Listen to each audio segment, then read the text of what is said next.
Movie की शुरुआत होती है और हम एक आइलैंड को देखते हैं जो कि बहुत ही खूबसूरत होता है और साथ ही यहाँ पर एक काफी बड़ा वोल्केनो भी होता है जिसकी रिसर्च करने के लिए एक टीम यहाँ पर आई होती है जिनमें यहाँ पर एक लेडी होती है और उसके साथ उसकी बेटी होती है। उसकी बेटी का नाम एलिस होता है। ये दोनों एक जगह पर एक डिवाइस लगा रहे होते हैं, लेकिन तभी यहाँ पर एलिस अपनी मॉम से कहती है कि मॉम बर्फ पिघल रही है। तभी ये सुनकर उसकी मॉम कहती है कि नहीं बेटा, ऐसा नहीं हो सकता क्योंकि ये पॉसिबल नहीं है। लेकिन जब वो ऊपर देखती है तो सच में वहाँ पर बर्फ पिघल रही होती है। तो इसीलिए यहाँ पर एलिस की मॉम उसका हाथ पकड़कर वहाँ से भागना शुरू कर देती है। और दूसरी साइड पर कैंप में जो लोग होते हैं उनको भी अचानक से जोरों के झटके लगना स्टार्ट हो जाते हैं और जब वो बाहर आकर देखते हैं तो उन्हें पता चलता है कि वोल्केनो फटना स्टार्ट हो गया है। इसीलिए सब लोग पैनिक करते हुए वहाँ से भागने लगते हैं। अब इस कैंप में यहाँ पर एलिस के फादर भी होते हैं जिनका नाम ली होता है। यहाँ वो अपनी वाइफ से यानी एलिस की मॉम से रेडियो पर बात करते हैं, जिसके बाद वो उनकी हेल्प करने के लिए यहाँ से निकल जाते हैं। उधर एलिस और उसकी मॉम भागते भागते एक ट्रक को देखते हैं। अब एलिस तो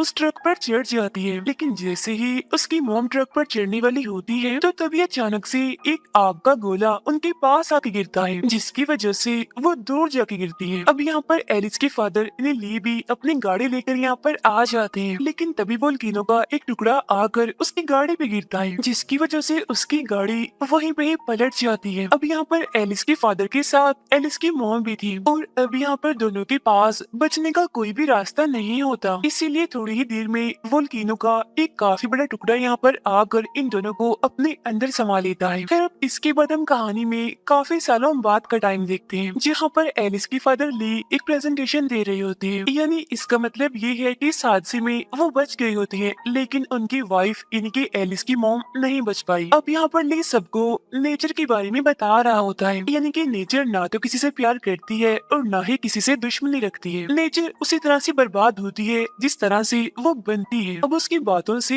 हम ये अंदाजा लगाते हैं कि जो वोल्केनो वहाँ पर फटा था वो काफी भयानक था, जिसने सिर्फ 20 मिनट में ही आसपास की सभी चीजों को बर्बाद करके रख दिया। लेकिन तभी हमें यहाँ पर ये न्यूज पता चलती है कि कुछ लोग उस वोल्केनो पर एक थीम पार्क बना रहे थे, लेकिन उन लोगों को खतरे का अंदाजा बिल्कुल भी नहीं है। उन्हें ये नहीं पता कि ये वोल्केनो कितना खतरनाक है। अब हम उसी पार्क में एलिस को देखते हैं जो कि अब काफी बड़ी हो चुकी है। वो उस वोल्केनो के अंदर उतरती है और वहाँ पर एक सेंसर डिवाइस लगाने लगती है। अब यहाँ पर बाहर एलिस का कोलीग होता है जो कि उसे गाइड कर रहा होता है। तो यहाँ पर फाइनली एलिस उस डिवाइस को वहाँ पर लगा ही देती है, जिसके बाद वो ऊपर आने लगती है। लेकिन तभी अचानक से ऊपर से रस्सी फिसल जाती है, जिसकी वजह से एलिस दोबारा नीचे गिरने लगती है। लेकिन यहाँ पर एलिस की किस्मत अच्छी थी, क्योंकि तभी बाहर एक आदमी उस रस्सी को पकड़ लेता है, जिससे एलिस की जान बच जाती है। इसके बाद एलिस का कोलीग उस डिवाइस को एक्टिवेट कर देता है, जिसके बाद वोल्केनो का सारा होलोग्राफिक व्यू हमें दिखाया जाता है, जो कि दिखने में बहुत ही ज्यादा खूबसूरत होता है। लेकिन यहाँ पर एलिस को ये लगने लगता है कि जैसे वो वोल्केनो दोबारा से जाग रहा है, जिसकी वजह से थोड़े ही दिन में वो फट जाएगा। इसीलिए एलिस यहाँ उस थीम पार्क को और सारी दुकानों को बंद करवाना चाहती है। लेकिन जो उसका सीनियर होता है वो कहता है कि हमारे पास अभी सही और कंफर्म डाटा नहीं है, जिसकी वजह से हम इस थीम पार्क को या दुकानों को बंद नहीं करवा सकते, क्योंकि इसमें बहुत बड़े बड़े लोगों का पैसा लगा हुआ है। इसके बाद हम दूसरी तरफ एलिस के फादर इन्हें ले को देखते हैं, जो कि वोल्केनो के बारे में और इन्फॉर्मेशन इकट्ठी करने लगता है। लेकिन तभी अचानक से ली को कुछ दिखता है, जिस पर वो कहता है ओ माय गॉड। यानी इसका मतलब ये है कि ली यहाँ पर समझ चुका था कि अब यहाँ पर क्या होने वाला है। फिर अगले ही सीन में हम एक गाड़ी को देखते हैं, जिसके अंदर से एक काफी अमीर आदमी निकलता है और ये आदमी असल में उस थीम पार्क का मालिक होता है। अब यहाँ ये अमीर आदमी इन्हीं पार्क का ऑनर सबको बताता है कि हमने जलते हुए एक वोल्केनो पर एक टूरिस्ट सेंटर को बनाया है, जिसकी वजह से यहाँ पर बहुत सारे टूरिस्ट आएंगे और उन लोगों से हम करोड़ों और अरबों पैसे कमा सकते हैं। आगे वो बताता है कि आजकल के लोगों को खतरों से खेलना काफी पसंद है, इसीलिए लोग इस वोल्केनो को देखने के लिए यहाँ पर जरूर आएंगे और इसे काफी पसंद भी करेंगे। इसके बाद यहाँ पर एक लेडी इंजीनियर आती है और वो उस ऑनर से कहती है कि सर अभी हमने सेफ्टी प्रोटोकॉल तैयार नहीं किए हैं, इसीलिए आपको यहाँ पर सब चीजों को बंद करना होगा और उस ड्रिलिंग को भी जो कि आप करवा रहे हैं सब चीजों को अभी इसी टाइम ही बंद करना होगा। कुछ कुछ भी करके आपको इसको रोकना ही होगा क्योंकि यहाँ पर खतरा बहुत ज्यादा है जिसमें कि बहुत से लोग मारे जा सकते हैं। और तब इतनी ही देर में यहाँ पर एलिस भी आ जाती है और वो कहती है कि सर चाहे कुछ भी हो जाए आपको इस प्रोजेक्ट को बंद करना ही होगा क्योंकि यहाँ पर खतरा है, वोल्केनो फटने वाला है। जब ये सुनकर पार्क का ओनर कहता है मैं इसे बंद नहीं करूंगा क्योंकि अभी हमारे पास ऐसा कोई भी डेटा नहीं है जिससे ये बात पता चल सके कि ये वोल्केनो फटने वाला है। और तुम खुद बताओ मैं इस प्रोजेक्ट को कैसे बंद कर दूं? इसमें करोड़ों अरबों पैसे लगे हैं, इसीलिए मैं इसको बर्बाद होने नहीं दूंगा। तब यहाँ पर एलिस उससे कहती है कि आप भी 400 माइल की रफ्तार वाले वोल्केनो से नहीं भाग सकती। असल में यहाँ पर एलिस अपनी मॉम के बारे में बात कर रही होती है जो कि इस वोल्केनो से नहीं बच पाई थी और उनकी मौत हो गई थी। इसके बाद अगले सीन में एलिस का कोलीग एलिस को एक ड्रोन दिखाता है जो कि साइज में काफी बड़ा होता है। अब यहाँ पर वो इस ड्रोन के फीचर्स एलिस को बताने लगता है जैसे कि इसमें 24 मेगापिक्सल का कैमरा है, ये ऐसे है ये वैसे है और भी इस तरह की बहुत सारी खूबियाँ। खैर इसके बाद हम देखते हैं कि एलिस के फादर इन्हें ली भी इस आइलैंड पर आ जाते हैं जिसके बाद वो एलिस से मिलते हैं और उसको कहते हैं कि तुम मेरे साथ यहाँ से चलो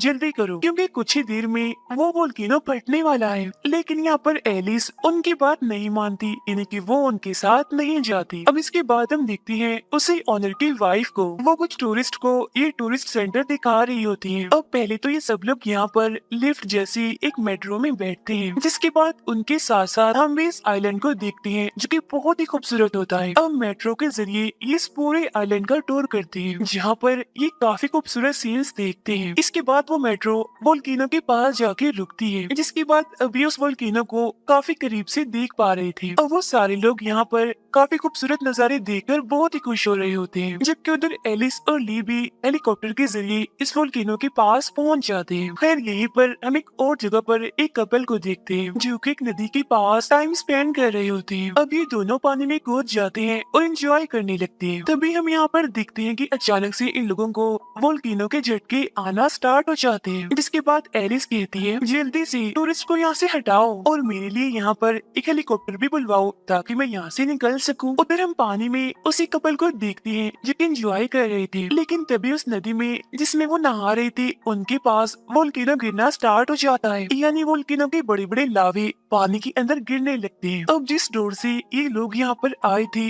वो भी अब तक बंद हो चुका था, वो भी इस लावा की वजह से। तब यहाँ इस कपल में वो लड़का कहता है कि हमें यहाँ पर पाइप को फॉलो करना चाहिए क्योंकि इसको फॉलो करने पर ही दूसरे रास्ते के जरिए हम बाहर निकल पाएंगे। तब ये दोनों उस पाइप को फॉलो करते हुए वहाँ से तो निकल जाते हैं और पानी के ऊपर आ जाते हैं। लेकिन तभी वो लड़की अचानक से पाइप से खिंचकर उस पाइप के साथ चिपक जाती है क्योंकि असल में वो जो पाइप था वो पानी को अपनी तरफ खींच रहा था। इसी वजह से वो लड़की जाकर उसके साथ चिपक गई थी। लेकिन फाइनली उसका हस्बैंड यहाँ पर उसे किसी तरह निकाल ही लेता है जिसकी वजह से उन दोनों की जान बच जाती है। उधर हम देखते हैं ली को जो सभी टूरिस्ट को कहता है कि आप लोगों के लिए ये बेहतर होगा कि आप जल्दी से यहाँ से निकल जाएं। लेकिन अब इसका कोई भी फायदा नहीं था क्योंकि काफी देर हो चुकी थी क्योंकि हर तरफ वोल्केनो के टुकड़े गिरना स्टार्ट हो जाते हैं और इसी बीच जो उनका हेलीकॉप्टर होता है वो भी तबाह हो जाता है। अब यहाँ पर इस चीज को पार्क का ऑनर भी देख लेता है, साथ ही वो वोल्केनो को भी बढ़ते हुए देख लेते हैं। लेकिन इसके बावजूद भी वो अपने टूरिस्ट को कहते हैं कि कुछ नहीं हुआ, यहाँ पर घबराओ नहीं और आपको जरा भी डरने की जरूरत नहीं है। असल में ये तो सिर्फ एक हल्का सा धुआं निकल रहा है और कुछ नहीं है। अब तभी हम देखते हैं कि गर्मी की वजह से जमीन से जो स्टीम निकल रही थी उसकी वजह से बहुत सारे लोग इसमें मारे जाते हैं। जहाँ एलिस और ली सर्वाइवर्स को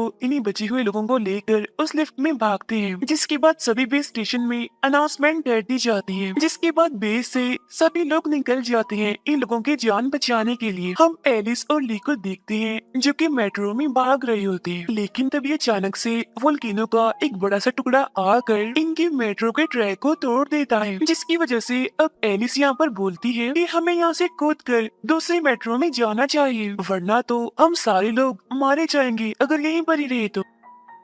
अब ये दोनों बाप बेटी इन्हीं एलिस और ली एक एक करके सभी लोगों को बचा लेते हैं, लेकिन तभी अचानक से उनकी वो मेट्रो नीचे गिर जाती है, जहाँ इस मेट्रो में 3 लोग होते हैं, एलिस, ली और उस ऑनर की वाइफ। अब जो दूसरी मेट्रो होती है वो पहाड़ के नीचे जाना स्टार्ट हो जाती है, लेकिन तभी उस कपल की गाड़ी से ये मेट्रो टकरा जाती है, जिसकी वजह से ये मेट्रो पहाड़ से नीचे नहीं गिर पाती और इस तरह से इन सभी लोगों की जान बच जाती है। जिसके बाद वो सारे के सारे लोग यहाँ से गाड़ी के जरिए निकल जाते हैं। उधर एलिस का कोलीग सबको बताता है कि ये लावा पूरे गांव में फैल रहा है, जिसकी वजह से गांव के सारे लोग भाग रहे हैं और इनके पास सिर्फ 1 घंटा है और उस 1 घंटे के अंदर ही उन्हें यहाँ से निकलना है और अगर वो यहाँ से नहीं निकले तो वो वोल्केनो इनको जलाकर बुरी तरह से राख कर देगा। इसके बाद हम देखते हैं कि वोल्केनो के बड़े बड़े टुकड़े उस टूरिस्ट सेंटर पर भी गिरने लगते हैं, जिसकी वजह से वहाँ पर मौजूद सभी लोग अपनी जान बचाकर यहाँ से भागने लगते हैं। अब यहाँ एक टुकड़ा आकर उस ऑनर के पास भी गिरता है, जिसकी वजह से वो दूर जाके गिरता है और जख्मी हो जाता है। तो अब जाके उसे यहाँ पर एलिस की बात याद आने लगती है कि आप भी 400 माइल की रफ्तार वाले वोल्केनो से नहीं भाग सकते और ना ही उसको रोक सकते हैं। और तब यहाँ उस ऑनर को इस बात का एहसास होता है कि उसने काफी बड़ी गलती कर दी है एलिस की बात ना मानकर, यानी कि मुझे यहाँ पर थीम पार्क नहीं बनाना चाहिए था और सब कुछ बंद करवा देना चाहिए था। फिर एलिस का कोलीग रेडियो पर एलिस को बताता है कि लावा नदी के ऊपर से बह रहा है, जिसकी वजह से कुछ ही देर में वो सारे रास्तों को बंद कर देगा, इसीलिए जितनी जल्दी हो सके वहाँ से निकल जाओ। तब एलिस उसे कहती है कि अगर ये लावा पानी में मिक्स हो गया, यानी कि पानी में मिल गया, तो इसकी वजह से तो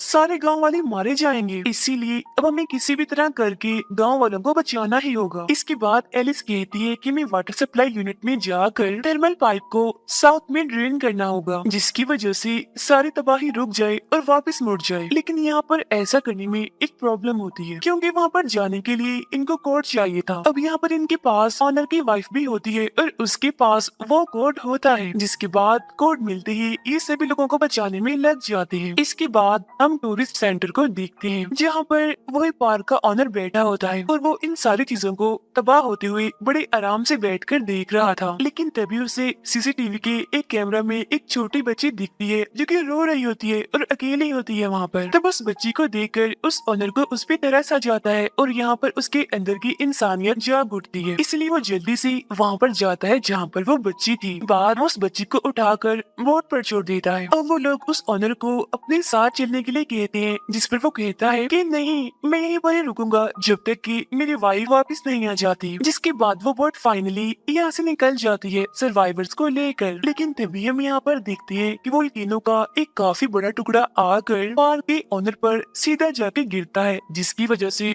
उसकी यहीं पर ही मौत हो जाती है। एलिस का कोलीग एलिस से कहता है कि अगर तुम लोग वाटर सप्लाई यूनिट में जाकर थर्मल पाइप को ड्रेन करोगे तो तुम लोग भी वोल्केनो की रेंज में आ जाओगे, जिससे कि तुम सभी लोग मारे जाओगे। लेकिन इसके बावजूद भी एलिस यहाँ पर ये रिस्क लेने के लिए तैयार होती है, इसीलिए ये लोग आगे बढ़ना स्टार्ट हो जाते हैं। लेकिन तभी एक लावा नदी के पीछे आ जाता है और इन लोगों के पीछे भी आने लगता है, जिससे बचने के लिए ये लोग वहाँ से निकलने लगते हैं। जिसके बाद वो बड़ी मुश्किल से उस वाटर सप्लाई यूनिट पर पहुँच जाते हैं। लेकिन यहाँ पर एलिस का कोलीग उनको बताता है कि तुम्हारे पास सिर्फ 2 घंटे ही बचे हैं, जिसके बाद हेलीकॉप्टर तुम तक पहुँच जाएगा, इसीलिए जल्दी जल्दी अपना काम करो और यहाँ से निकल जाओ। इसके बाद जब ये लोग वाटर सप्लाई यूनिट के अंदर जाते हैं तो ये देखते हैं कि वहाँ पर तो लावा पहले ही पहुँच चुका है और इन्होंने जिस वॉल को, जिस सर्किट को नीचे गिराना था, उसके पास भी वो खतरनाक लावा पहुँच चुका था, जिसकी वजह से अब वहाँ पर जाना काफी मुश्किल था। तो अब यहाँ पर एलिस अपना दिमाग लगाती है, जिसके बाद वो अपने कोलीग से कहती है कि तुम अपने ड्रोन को इस यूनिट की छत से टकरा दो, जिसकी वजह से यहाँ पर वो वॉल गिर जाए, वो सर्किट गिर जाए, जिसके बाद यहाँ का सारा जो ड्रेनिंग सिस्टम होगा वो ऑन हो जाएगा। तब ये सुनकर एलिस का कोलीग ऐसे ही करता है, यानी कि अगले ही पल उसका वो ड्रोन जो कि उसने बनाया था वो आकर उस वाटर सप्लाई यूनिट की छत से टकरा जाता है, जिसकी वजह से यहाँ पर ब्लास्ट हो जाता है, जिसकी वजह से डैम खुल जाता है और सारा पानी वहाँ से निकलना शुरू हो जाता है। हमें न्यूज से ये बात पता चलती है कि उस पानी के निकलने की वजह से लावा थोड़ी देर के लिए रुक गया है, जिसकी वजह से कुछ देर के लिए ही गांव वालों की जान बच गई है। लेकिन यहाँ पर लावा और पानी के मिलने से हर तरफ धुआं उठना शुरू हो जाता है। यहाँ इतना धुआं हो जाता है कि हर तरफ अंधेरा छा जाता है। इसी बीच उस कपल में लड़की सबको बताती है कि मेरे ग्रैंडफादर अभी भी गांव में फंसे हुए हैं, इसलिए वो और उसका हस्बैंड दोनों उसके ग्रैंडफादर को बचाने के लिए निकल जाते हैं। अब थोड़ी ही देर में वो गांव पहुंच जाते हैं और देखते हैं कि ये पूरा गांव जल चुका है, लेकिन उस लड़की के ग्रैंडफादर अभी भी जिंदा होते हैं। जिसके बाद वो अपनी पोती से कहते हैं कि बेटा तुम्हें बहुत बहादुर बनना होगा, मेरा टाइम तो आ चुका है लेकिन तुम्हें बेटा अपनी जान बचानी है। मेरा बेटा मैंने तुम्हें आखिरी वक्त में देख लिया है, इसीलिए अब मैं आराम से मर सकूंगा। अब ऐसा कहते ही उसके ग्रैंडफादर यहीं पर ही मर जाते हैं, जिसे देखकर उनकी पोती काफी इमोशनल हो जाती है और रोने लगती है। लेकिन उनके पास यहाँ टाइम बहुत कम था, इसीलिए वो लोग यहाँ से निकल जाते हैं। लेकिन जब ये सारे लोग आगे बढ़ रहे होते हैं तो इनकी गाड़ी अचानक से लावा में फंस जाती है और टायर्स भी बुरी तरह से लावा में फंस जाते हैं, जिसकी वजह से इनकी गाड़ी नीचे खाई में गिरने वाली होती है। लेकिन तभी उस कपल में लड़का गाड़ी से बाहर निकलता है और एक हुक को एक पत्थर में फंसा देता है, जिसके बाद वो कहता है कि गाड़ी को रिवर्स लेना शुरू करो। लेकिन उनका ये प्लान भी काम नहीं आता और अब देखते ही देखते इनकी गाड़ी खाई में लटक जाती है। लेकिन यहाँ पर इनकी किस्मत अच्छी होती है, क्योंकि सभी लोग एक एक करके उस गाड़ी से बाहर निकल आते हैं। जिसके बाद ये सारे लोग एलिस के कोलीग के बेस में पहुंच जाते हैं। फिर वो यहाँ पर आकर उस वोल्केनो को देखने लगते हैं, जिसे देखकर यहाँ ये कहते हैं कि सब लोग हर चीज को यहीं पर छोड़कर जितनी जल्दी हो सके यहाँ से भाग जाओ। तब उनकी ये बात सुनकर सभी लोग यहाँ से भागने लगते हैं और साथ ही वोल्केनो भी अपनी पूरी ताकत से यहाँ पर फटने लगता है। लेकिन इसके बावजूद भी ये लोग नहीं रुकते और भागने लगते हैं। लेकिन तभी आग का एक गोला आकर ब्रिज से टकरा जाता है, जिसकी वजह से ली ब्रिज की इसी साइड पर ही रह जाते हैं, जबकि बाकी सारे लोग ब्रिज की दूसरी साइड पर चले जाते हैं। अब यहाँ पर ली अकेला इसी साइड पर रह जाता है। यहाँ से निकलने का उसके पास कोई भी रास्ता नहीं होता। तब यहाँ पर एली जोर से अपने फादर को कहती है कि डैडी आप फिक्र मत कीजिएगा, मैं बहुत जल्द आपको रेस्क्यू करने के लिए यहाँ पर हेलीकॉप्टर लेकर आऊंगी, इसलिए प्लीज आप घबराइएगा नहीं, आप वहीं रहना और मेरा इंतजार करना। इसके बाद सभी लोग यहाँ से भागकर टूरिस्ट सेंटर में पहुँच जाते हैं, जिसके बाद इनको बचाने के लिए एक हेलीकॉप्टर भी यहाँ पर आ जाता है और ये सारे लोग उसमें चढ़ जाते हैं। अब यहाँ पर एलिसन से कहती है कि मेरे फादर भी स्टेशन पर अकेले ही हैं और वो वहाँ पर फंसे हुए हैं, इसीलिए हमें उन्हें बचाने जाना होगा। लेकिन यहाँ पर एलिस का कोलीग कहता है कि नहीं, हम वहाँ पर नहीं जा सकते, क्योंकि वहाँ पर हमारा जाना काफी खतरनाक साबित हो सकता है, क्योंकि वो बेस पूरी तरह से तबाह हो चुकी है। खैर इसके बाद हम ली को देखते हैं जो कि बाइक के जरिए यहाँ से भाग रहे होते हैं। जी हाँ, वोल्केनो भी जो कि बुरी तरह से फट गया था वो उनके पीछे पड़ा हुआ था और अब देखते ही देखते उनकी बाइक वहाँ पर गिर जाती है, जिसकी वजह से वो वोल्केनो ली को अपनी लपेट में ले लेता है। जहाँ एलिस भी अपने फादर को हेलीकॉप्टर से मरते हुए देख रही थी, जिसकी वजह से वो काफी दुखी हो जाती है और यहीं पर ही रोने लगती है और कहती है कि पापा प्लीज मुझे माफ कर दीजिएगा, मैं आपको बचा नहीं पाई। फिर हम वोल्केनो की पूरी ताकत को देखते हैं जो कि अपने फुल पावर में फटता है और ये दिखने में काफी बड़ा और काफी भयानक होता है। और अब यहाँ पर ले की बात सच हो गई होती है कि कोई भी नेचर से नहीं जीत सकता। फिर अब उनका हेलीकॉप्टर एक सेफ जगह पर आ जाता है। अब यहाँ पर ऑनर की वाइफ उसी बच्ची के हाथ में अपने हस्बैंड की घड़ी देखती है और वो उससे पूछती है कि बेटा मुझे बताओ कि जिस आदमी ने तुम्हें ये घड़ी दी है क्या वो इस बोट पर है हमारे साथ। जब ये सुनकर वो बच्ची कहती है कि नहीं, वो यहाँ पर नहीं है, जिसके बाद वो दोनों ही इमोशनल होकर यहाँ पर रोने लगती है। खैर इसके बाद हम न्यूज में देखते हैं कि रेस्क्यू टीम ने असल में एलिस के फादर यानी मिस्टर ली को बचा लिया है। तब ये न्यूज उस टाइम एलिस भी देख लेती है, जिसकी वजह से वो काफी खुश हो जाती है, क्योंकि यहाँ पर थैंक गॉड उसके फादर की जान बच गई थी इस वजह से। फिर तभी हम यहाँ पर देखते हैं कि आखिर मिस्टर ली ने अपनी जान कैसे बचाई। असल में जब वोल्केनो उनको अपने साथ ले गया था तो उन्होंने वोल्केनो के अंदर एक केव को ढूंढ लिया था, जहाँ वो अपनी जान बचाने के लिए उसमें जाकर छुप गए। और जब सारा लावा वहाँ से चला गया तो फाइनली वो उस केव से निकलकर बाहर आ गई सही सलामत। और यही वजह थी कि एलिस की फादर ली की जान यहाँ पर बच पाई। यहाँ पर फाइनली ली आकर अपनी बेटी एलिस से मिलती है और दोनों ही बाप बेटी काफी खुश हो जाते हैं। दोनों एक दूसरे के गले लगकर काफी रोती है। और इसी के साथ ही ये मूवी पर एंड हो जाती है। Thank you for watching.